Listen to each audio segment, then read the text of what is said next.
Hey guys, today we're going to start our second part, or actually it's our third packet. This one is on imaginary numbers. I've already got some notes here for you. You may want to pause your screen once I finish walking you through this to make yourself some notes.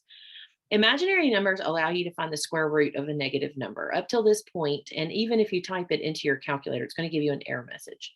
So again, we're not going to be using the calculator here. We're going to be using our knowledge of imaginary numbers and simplifying square roots in order to get the answers to these questions. Equations such as x squared plus 1 equals 0 have no real solution, so mathematicians define the imaginary numbers to represent their solutions. The imaginary unit is lowercase I, and it's defined as I equals the square root of -1.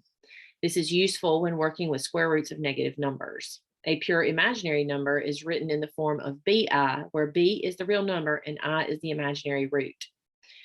So when you simplify negative square roots, that means you are going to take the square root of a negative number by taking the square root as you normally would and adding I to your answer. So the square root of -4 is 2I.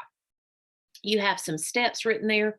Those can be kind of confusing. So if you will just take the advice of what's in red, that will make more sense. Do not forget to simplify. So as we look at problem number 1, we're going to take the square root of -9. The square root of 9 is 3. And because what is underneath your radical is negative, your answer is 3I.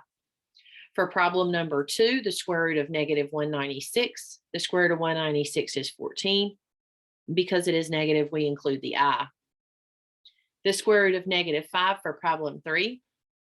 5 cannot be broken down, so we have to accommodate that negative and say I square roots of 5. Problem number 4, negative square root of 80.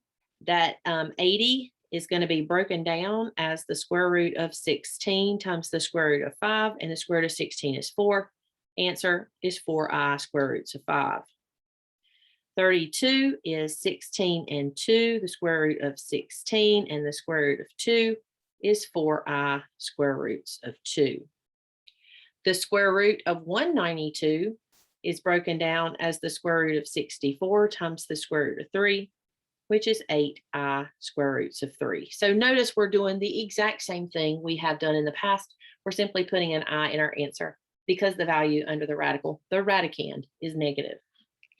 For solving equations, you are going to put the variables on one side of the equals, the numbers on the other, isolate the variables. That means if there's a number in front of it, you're going to divide, and then you're going to take the square root. When you have an equation, you must include the plus or minus in your answer.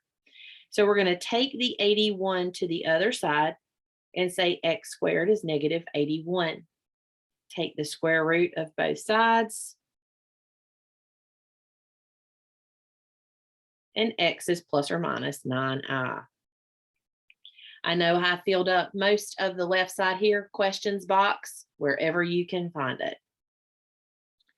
2x squared equals -8. Divide by 2. X squared is -4. Take the square root, and x is plus or minus 2I. 4x squared equals -24. X squared equals -6. Take the square root, and x is plus or minus I square roots of 6. And for number 10, x squared equals -12. Take the square root. 12 is the square root of 4 times the square root of 3, and x is plus or minus 2I square roots of 3. Taking a look at your next page, we have a couple more here at the top. 3x squared, -446 plus 5 is -441. And we're going to divide that by 3. And we get x squared is equal to -147. That is going to be 49 times 3. And x is plus or minus 7I square roots of 3. Notice you are never going to have an I underneath the radical. That I goes on the outside. We have -2/3 x squared equals 18. We're going to multiply by -3/2 on both sides to eliminate the fraction. X squared equals negative 27. 27 is the square root of 9 times the square root of 3. So X is plus or minus 3i square roots of 3. The next set of problems deals with patterns of or powers of I, which has a pattern. I to the first power is I squared is negative 1. That is one you are going to use a lot. Make sure you memorize that. I cubed is negative I, and I to the fourth is 1. Notice when you go to the next side, I to the fifth, I to the sixth, I to the seventh, I to the eighth, it just repeats I, negative 1, negative I, and 1.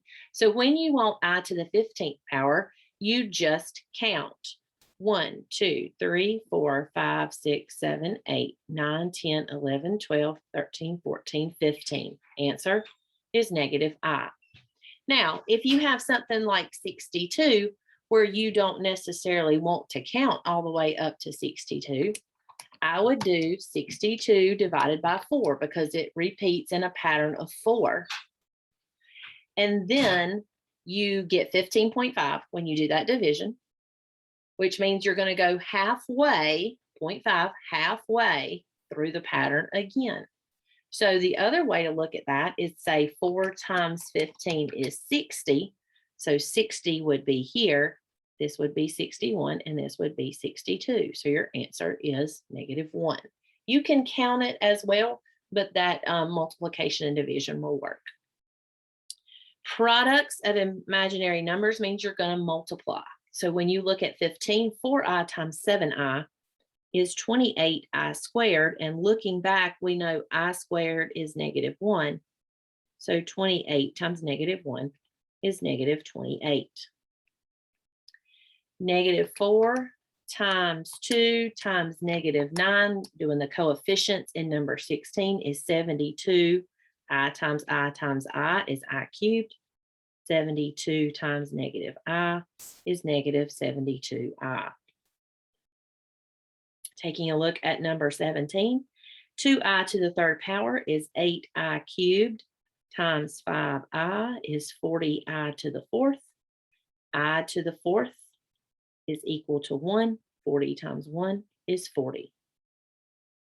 I square roots of 3 squared means you square the I, you square the square root of 3, and you get 3i squared times 64i squared. And 3 times 64 is 192. I to the fourth is 1. Answer is 192. The square root of negative 18. 18 is the square root of 9 times the square root of 2. So that's 3i square roots of 2 times I square roots of 10, which is 3i squared square root of 20. 20 is the square root of 4 times the square root of 5. So that's negative 3 times 2 square roots of 5, which is negative 6 square roots of 5 for number 19. Number 20 is 24 times 3 times 2 is 144. So that I'm just going to do I square root of 24 times I square root of 3 times I square root of 2, which is I cubed square root 144. Looking back up at your pattern, this is negative I times 12, which is negative 12I. Taking a look at those down at the bottom, those are not the only ways that you can do those problems, but it is pretty quick and pretty fast. Don't forget to add your questions box, and I hope you guys have a great day.